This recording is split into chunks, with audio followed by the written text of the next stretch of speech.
You know what I mean? So, and it's funny because I heard Ross Jeffries talking about that with you later. Right.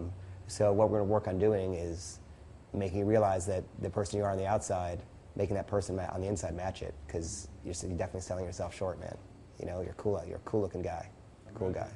All right. So, Wise Guy, what are your first impressions of him out back? The guy is a great icebreaker, and that just really comforted me that he could fill the pauses in our initial speech and that sort of thing. And so I was pretty well put at ease. Kind of generally good first impression that it's just very relaxed. How about you, Indiana? Pretty good impression. I mean, we've kind of started talking, first of all, I think, and just want to kind of arrange to meet everybody meet up, and you know, it seems like we had things in common too. So overall, pretty good impression. Yeah, interesting guy. All right, Zone? I just was really struck by your confidence. That was really the thing that had the biggest impression on me. You know, you were talkative. You knew you had ideas. You had a great sense of humor. I almost wondered why you were doing this, because you seemed like, you know, you seemed pretty natural with what you were doing.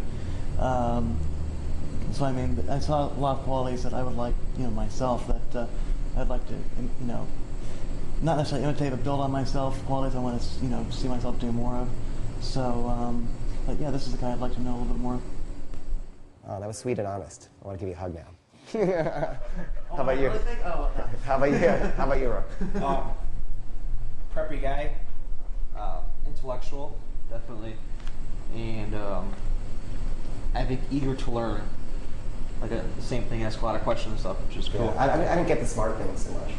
No? No, I'll try. No, I'm joking. I'm joking. He looks like a student. You're better, right? You look like a student. No, I am a student. I was a student. Exactly. Yeah. So to me, you look like a you look kind of confident, fun. You had that sort of a spark of life. You seem like a good guy who was, you know, maybe a little bit cocky, and you had great body language. You know, your posture is really good, so you hold yourself really well. How tall are you? 6'1". 6'1". Because a lot of tall guys who, you know, live in a world where people are shorter than them, and they kind of slouch and have horrible posture. And, you know, and you carry yourself at 6'1". It's a really cool thing. So did you ever play sports in high school or anything? Or swimming or anything? A little bit. Yeah, but cool. But no, you carry yourself well. It's cool. And so, you know, my only thought is we're changing that hair. We're changing that hair. It's too flat on the sides and too high on top. So it just makes your already oval face just like, you know. So that's going today or tomorrow. You ready? But so, out of curiosity, did everyone's first impressions, they match up to your own self-images? A little bit? Do they reinforce them? Do they help with them? Do they help you see the things you want to change about yourself? It's a fun game to play with people at some point when you're comfortable with them and say, hey, tell me when you first saw me, what were your first impressions of me? Because they're different than, now that I know you guys better, they're different than my first impressions. But, you know, in a club, you only got a minute or two to convey your personality, 10 minutes max, 2 seconds minimum to convey your personality, so everything counts. And the hardest stuff to learn is the stuff that takes place in the first 10 minutes, because you've got to break through all those walls that separate two strangers. So Kobo Abe, who's a Japanese writer, he did a book called The Woman in the Dunes. It was also made into a movie. He said, all my books are about the same thing. They're about the fact that the city is the first place where one stranger meets another stranger who's not an enemy. Because we're wired evolutionarily for a tribal existence, where if there's a stranger, they are your enemy because they're not part of your tribe. So in the club, we have to let these people know, get over their hard wiring against the enemy, that we are friendly, which is one of the reasons why you always smile on the approach, for example. So another thing I want to ask you guys about, we're going to do a little interactivity before I get down to annihilation method stuff, is why you're here. Wise Guy, why are you here? Because I want more freedom and more choice in the women that I interact with in life. I've been in school or in work for my whole life, and I usually meet people that are kind of forced to be around me in school or in work and that sort of thing.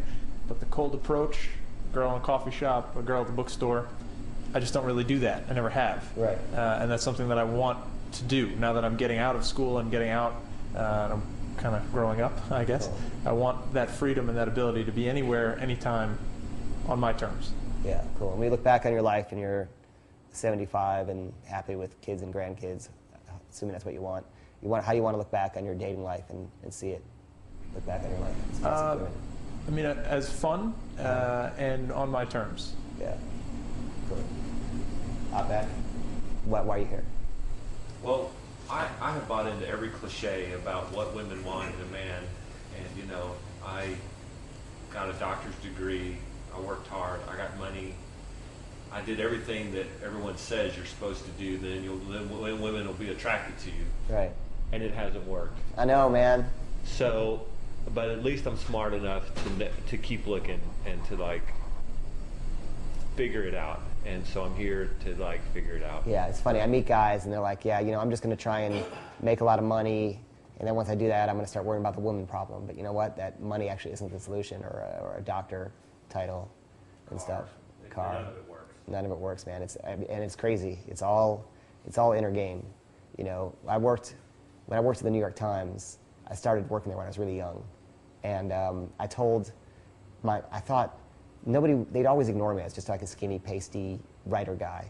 And I'd go out to the clubs and I, wouldn't be on the guest list, or I'd have to interview people. And then I'd have to say I'm Neil Strauss of the New York Times. Then they'd start to respect me and listen to me. And my goal became to embody that when they saw me, to see that must be a guy who must write for somewhere like the New York Times. I wanted to embody the prestige that the title New York Times had with me. So it's the same thing with being a doctor or a nice car, being a doctor or having a nice car. You want to walk out and without them knowing what you do or that you have a nice car, to embody a guy who's probably successful and has a nice car. You know what I mean? You don't even have to have one. You can bring them into your Pinto. It doesn't matter. Perception is reality, you know? So you want to embody those attributes that you were looking to get externally. Why are you here? Well, I used to weigh like 305 pounds. Amazing. I can't even imagine it. I can't even imagine it. Yeah. I would show you a picture, but Ross burned it last night. Right.